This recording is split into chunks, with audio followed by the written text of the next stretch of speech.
korbannya. Masing-masing punya karakteristik yang sama-sama bagus ya. Kenapa? Yang pertama, kalau kanker payudara semakin dideteksi lebih awal, kesempatan untuk ibu bisa mengalami suatu episode yang dikatakanlah sembuh itu besar ya. Walaupun mungkin ibu-ibu sering dengar di dalam kanker kita tidak berbicara mengenai sembuh total 100%, sembuh bebas dari penyakit kan tidak, tapi kita membicarakan mengenai kualitas hidup.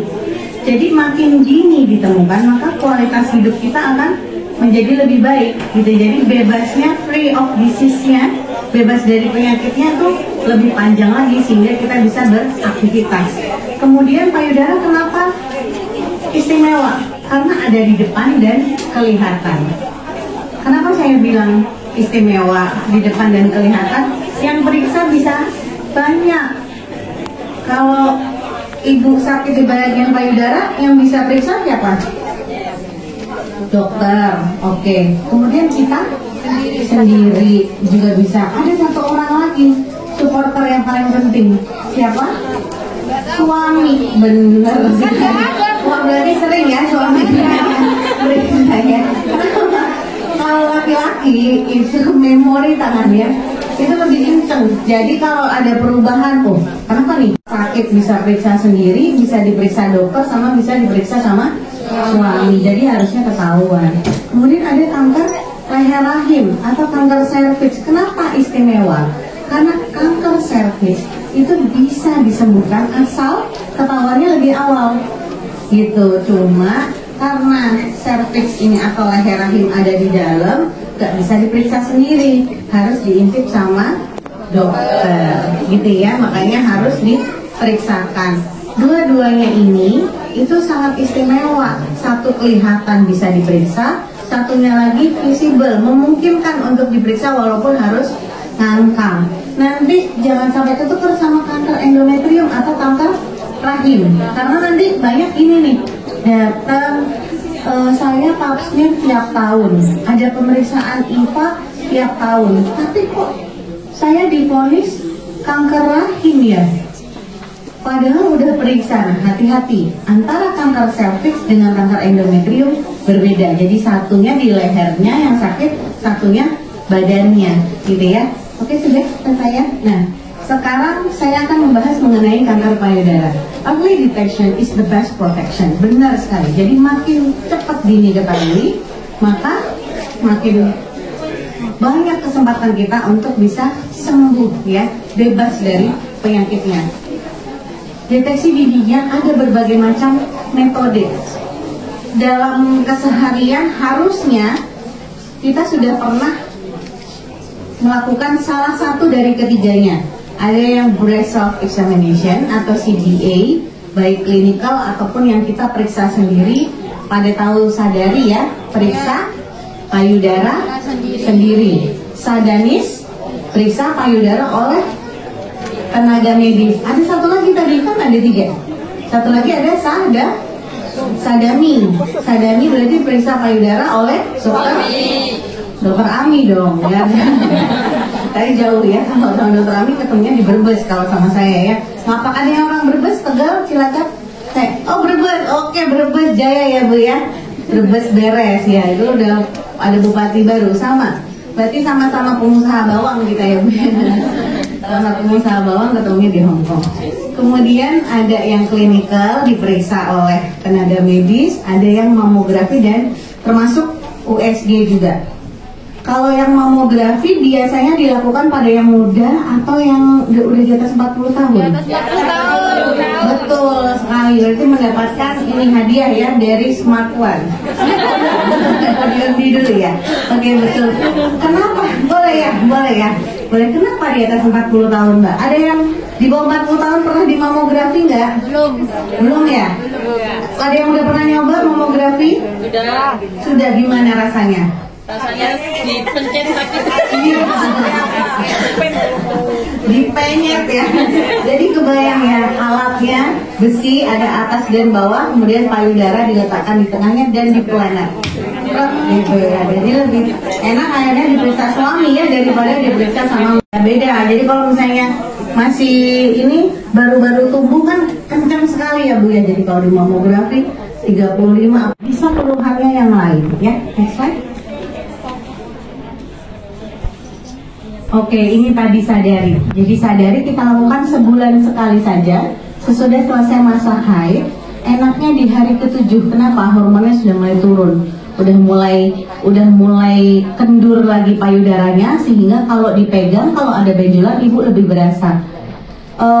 Gampangnya kalau ibu haidnya misalnya tanggal 1, berarti 7 hari setelahnya selesai atau nggak selesai. Karena kan ada yang masa haidnya panjang sampai 1 bulan. Selesai nggak selesai, pokoknya hari ke-7-nya atau sampai hari ke-10 ibu bisa periksa sendiri. Nanti kita akan sama-sama praktekkan ya cara periksanya ya. Nanti mungkin pakai payudaranya Akbar kali ya Bar ya. Kalau saya nggak kebayang nanti pinjam payudaranya ya cowoknya. Oke. Nah ini tadi ya. Kemudian kalau klinis sama, usahakan datang ketika ibu sudah selesai menstruasi. Kenapa? Karena ketika mau menstruasi namanya lagi subur, itu kelenjarnya mengembang dan mengeras, sehingga nanti bisa bias, bisa dipegang, ini kayaknya ada benjolan, kok keras-keras ya ini ya.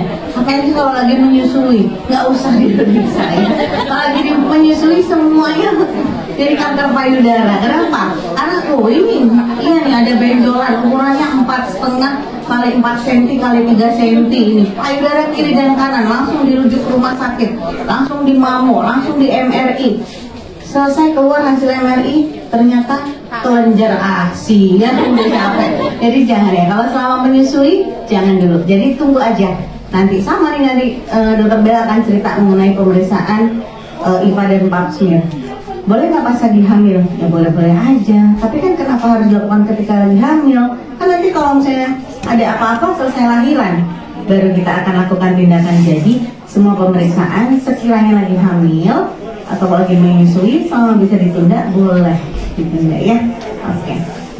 Nah ini tadi adalah caranya sadari. Next dulu, kita akan nanti latihan bareng-bareng. Nadi, next. Oke. Nah sekarang kita akan berbicara sedikit mengenai, mungkin kita sering dengar ada tumor, ada kanker, kadang-kadang bercampur baur ya. Jadi kanker itu adalah sebenarnya tumor yang sifatnya ganas. Tumor itu apa? Semua benjolan yang ketemu di bagian tubuh manapun itu adalah tumor.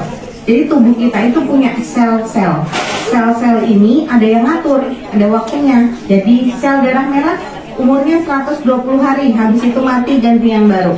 Kemudian sel darah putih umurnya 3 bulan, habis itu mati ganti yang baru. Semua ada pengaturannya.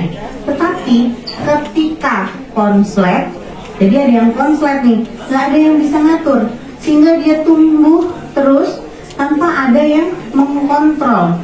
Kalau dia tumbuh, kebanyakan kalau kayak misalnya penduduk di suatu negara, kalau banyak banget, semuanya bisa jadi dokter, jadi presiden, jadi pedagang nggak? Enggak, pasti ada yang jadi pencopet, ada yang jadi pencuri ya. Kalau kebanyakan kan gitu ya, nggak mungkin semuanya bisa mendapatkan pekerjaan dan pendidikan yang layak.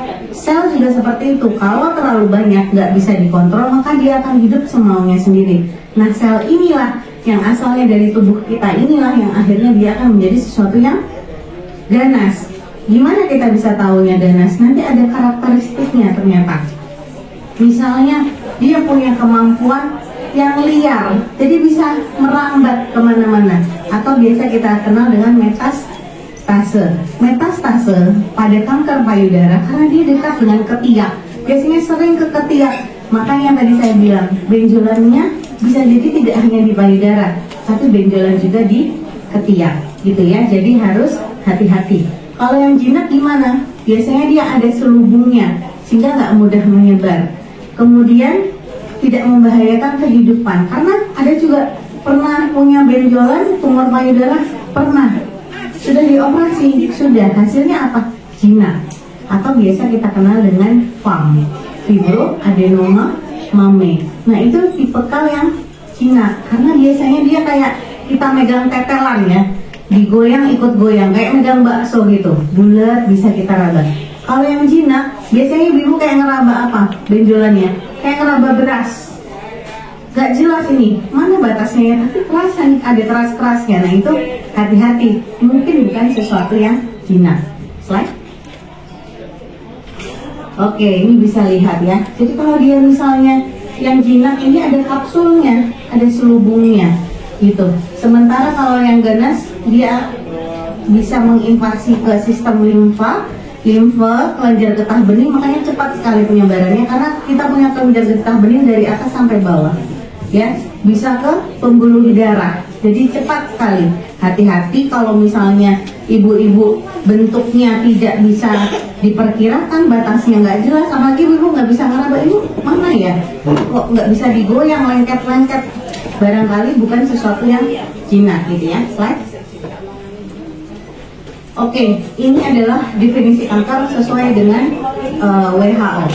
Bisa saya lihat yang dimerahkan saja sebelumnya. Sebelumnya lagi. Ini mau ngiklan saya soalnya. Pertumbuhan uncontrollably, jadi nggak bisa dikontrol, ya. Yang biasanya dia harusnya pagarnya sampai sini, dia merambah ke pagarnya orang lain. Itu khas sekali pada kanker. Dimanapun dia berada, di otak, di tulang, di sumsum, sifatnya seperti itu. Yang saya agak iklan sedikit ya. Jadi kenapa kita harus bahas mengenai kanker? Karena banyak sekali pihak-pihak yang mengambil keuntungan dari kanker ini. Kanker ini adalah suatu bisnis yang menguntungkan. Kenapa saya bilang menguntungkan?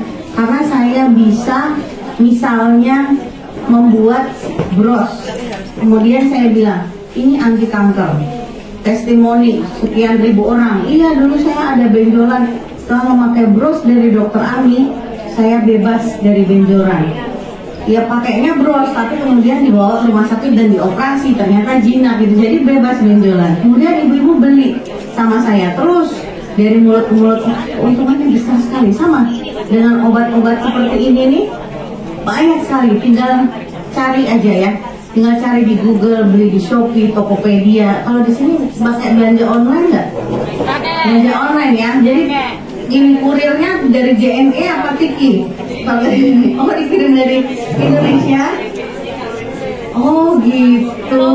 Jadi kalau siang-siang berarti ibu merasakan juga paket misi paket.